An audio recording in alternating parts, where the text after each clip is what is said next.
Hi, thanks so much for joining me. Today I have a different setup. I'm just filming this video real quick because I'm about to go to the library.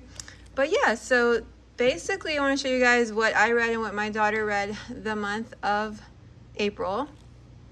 So basically, the first book that I read, the library book, The Guest by Emma Cline. So this book is literary fiction. It's about this woman. It's like she's really young. I would say so she's like in her early 20s. I really liked it. I read it pretty much like in a few days. I really wanted to finish it. It kept my interest. Basically, it's about this girl named Alex. She's really young. She's really immature. She's in a relationship with an older guy. And she the thing is, there's no really backstory on her. But basically, she's hanging around with all these like really rich, wealthy people during the summer, and she basically is almost like she's very strange. Like she basically takes advantage of people. She manipulates people. It reminds me a lot of a little bit of the writing of the same author who wrote Eileen and My Year of Rest and Relaxation, Otessa Mosfag. And so basically, like, you follow her.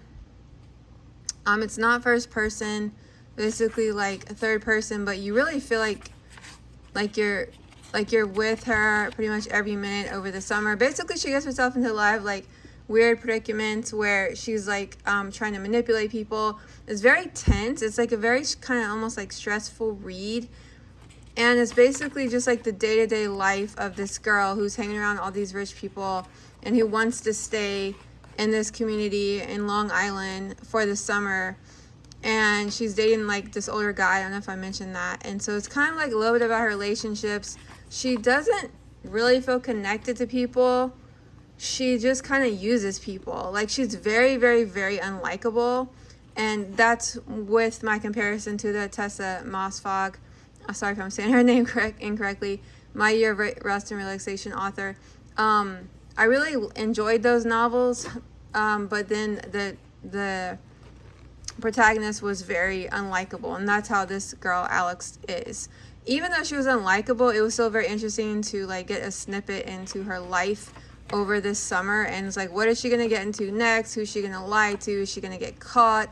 What is she doing? She's like involved with all these different people under false pretenses, and you kind of are waiting to see if she's gonna get caught, like manipulating people. There's not anything like super dramatic that happens in it, like as far as like but it's like, well, it's dramatic in the sense of like relationship type things, kind of like with like people she meets up with and lies to, and you like keep wondering, is she gonna get caught in a lie? The ending was kind of open-ended. It was kind of a little bit disappointing for me, but I get why she wrote it the way she did. I don't the chapter with the ending.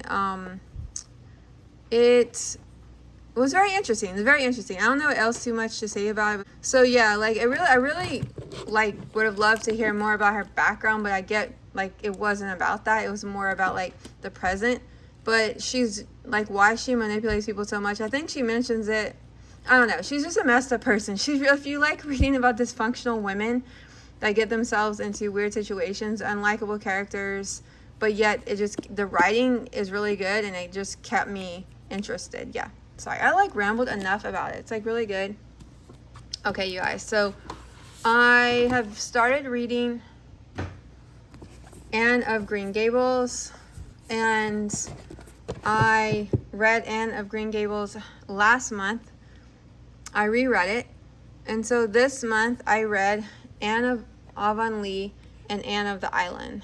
So I will say that the first one, Anne of Green Gables, is like way better, in my opinion, way better than these two, the second and the third one. Basically, these are like after Anne finishes kind of with like, her younger school, like her, I don't know, it's like the schooling is different than the way I went to school, because they're much younger when they like finish school. These are more like Anne's life after like her childhood, and basically she goes on to college, or like community college or college, and then like she starts teaching, and then it continues with the life of Green Gables about like Marilla and the neighbors and like Anne's friends and things like that. They kept my interest because I really think the author is really good at character development. I don't really connect that much with Anne. I think I mentioned that in my last video. A lot of people love her and that's like their favorite character. I think that's awesome. Just like Jane Eyre is like pretty much my favorite book character. But I still like reading about her even though I don't really connect with her at all. Like she's a total extrovert. It's not because she's an extrovert and I'm an introvert, but it's just like, like I love the character development. It feels like you're in like a story, like a like you're in this like fictional town, and kind of like Gilmore Girls or anything like that. And so I like following along with what's going on with all the people and things like that. So that's what's keeping my interest. I'm not like so interested in the series. I don't know if I'll ever like reread them, but I want to finish. Okay. So another thing I want to say is it's really nice to read about past lives and the way people live their lives, in this time period. It's much slower, where, there's no email, everyone depended on the mail, and like the way they get their food, and like everything is so slow. And I think that's what I'm connecting with. It's kind of refreshing. It's kind of like, this is kind of nice, going from like a super contemporary novel to reading something like based back in the day. Okay, so yeah, so I want to tell you guys, I'm so disappointed. Okay, so I finished these 2 this month, and then I was so excited because we have this book. I bought my daughter this book collection at Half Price Books a while ago, and I was so disappointed because I was like, okay, I need to read the next one, and they don't have the next one. So we realized, the Anne of Green Gables is missing also because my daughter is actually about to read it. We read these together as a read aloud, but so I quickly realized, because I picked up the next one, I was like, okay, I'm going to start the next one. So I was thinking I was going to read this one next, and then I like read the back, and I was like, wow, I don't want to give too much away in case you guys haven't, if you're interested in reading. And I was like, I'm going to continue, and no, because I was like, this sounds way ahead. And basically, let me just quit rambling and get to the point. This set is not complete. I didn't research it or anything like that. I just picked up the set. It's missing End of Windy Poplars. I think I'm saying that correctly. I know it's the name of a tree, but like it just looks weird the way I wrote it. And then so we have the House of Dreams, which is 5. That's 4 missing. 5 we have House of Dreams, and then 6 missing. End of, I think it's Ingleside.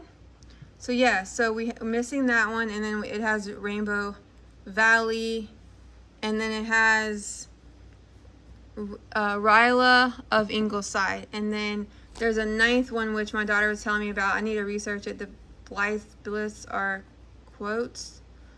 The Blythes, I think that's after Gilbert's family, but I think that one, there's something like she didn't finish it, or it's not usually included in any set, so that was fine. Most of them have 8, I realize now. I thought this one would have just been in order and then it would have stopped. I didn't really pay attention. So that really annoyed me, and I was like, oh my gosh, like I really wanted to read the next one. So I literally went online. I could not find I can't read those little teeny tiny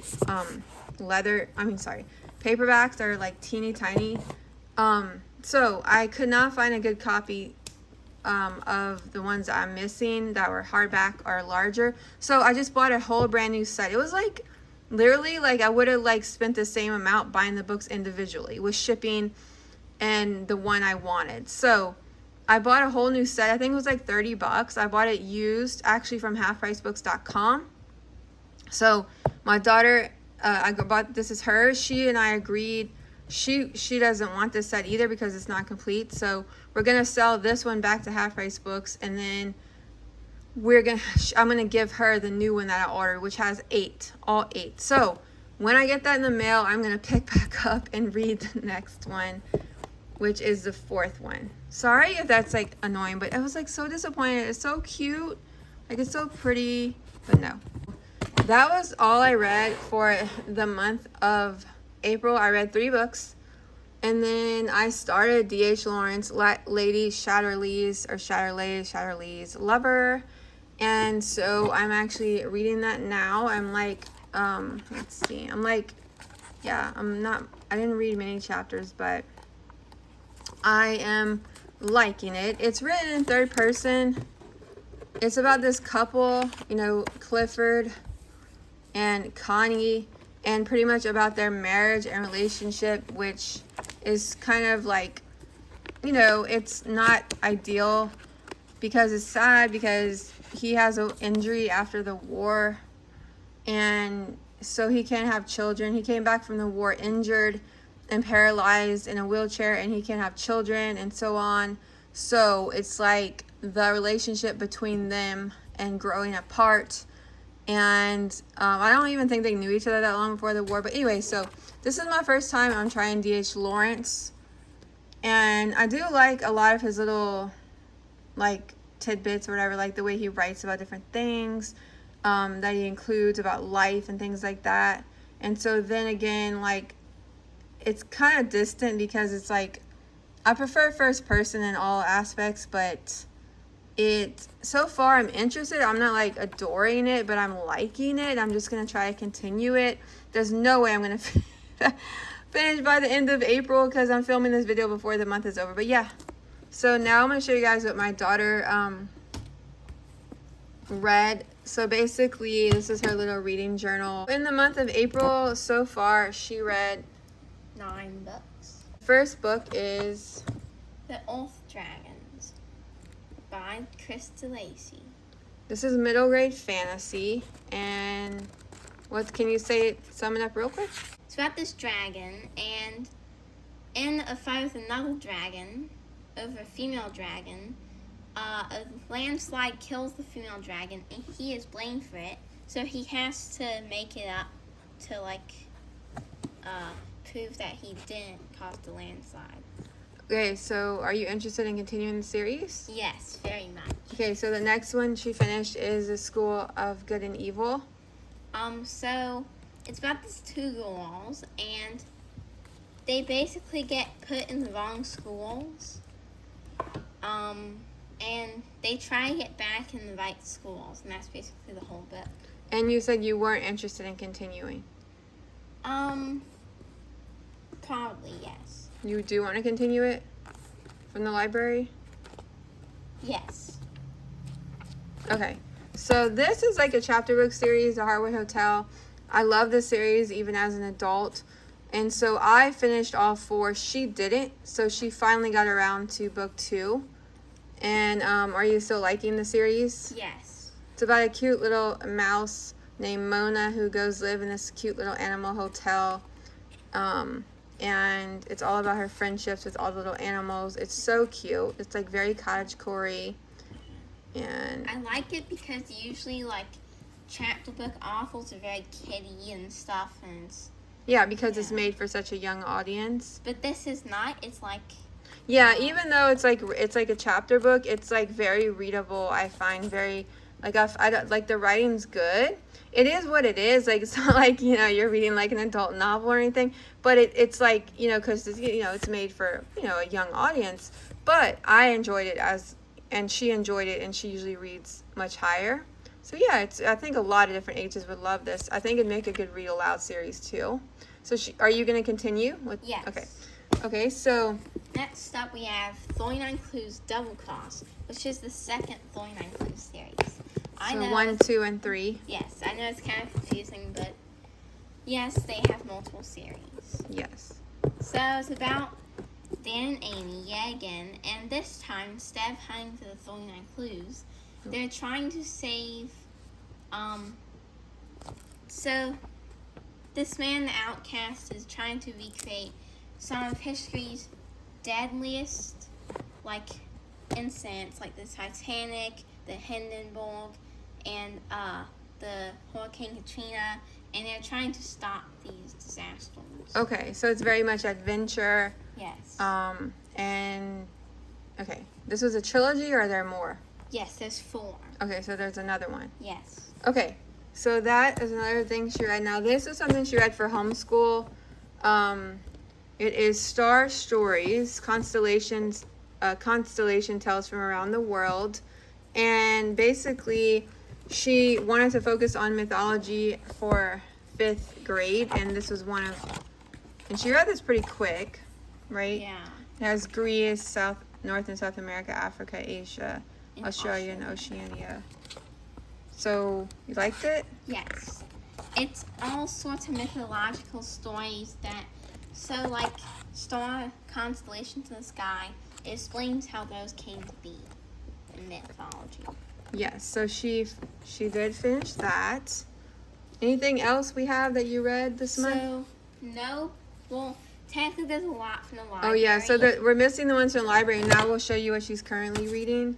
So basically, The Lost Hero by Rick Riordan, which is a either YA or middle grade fantasy. I think well, it's middle grade. What do you call it? Mythology. Yes, mythological. This is a big guy. Yeah, it is. Okay, so she is. How are you liking this one? I love it so far. So basically, it's intertwined with Tulsi Jackson, Madness Chase, and stuff. And it's about this boy who I'm not far into it, but basically, from what I understand, it's about this boy Jason who does have no memory, but he's a demigod, and yes. Okay, so she's really loving the Rick Riordans. Now, another Rick Riordan that she is working on is Daughter of the Deep. So it's a new one, and it's very different from the others. I don't know if it's fancy or what. I'm not really getting into it, but I'll try. So you're not sure if you're going to finish it? No. Okay, and so this is the last book actually of the year that because we do homeschool and we have assigned reading sort of, and that she's involved in. So this is her last homeschool read of the year. Yes. D.L. Larry's Book of Greek Myths. So basically... And she's still reading it, but she'll probably finish it very soon. I know a lot about Greek myths, but I love this book because it touches up on not very talked about myths. Like the muses and like all sorts of random stories that you don't usually get to hear about. So this book's always highly recommended when you're for children when they're studying Greek mythology. So I was happy that she was actually finally able to read it. I've been having it on my list for years. Yes. So you're really liking it. Yes, a lot. Okay, so you guys, that's everything we read and are currently reading this month. I really appreciate you guys watching. I'd love for you to subscribe if you haven't already. Thanks so much. Bye.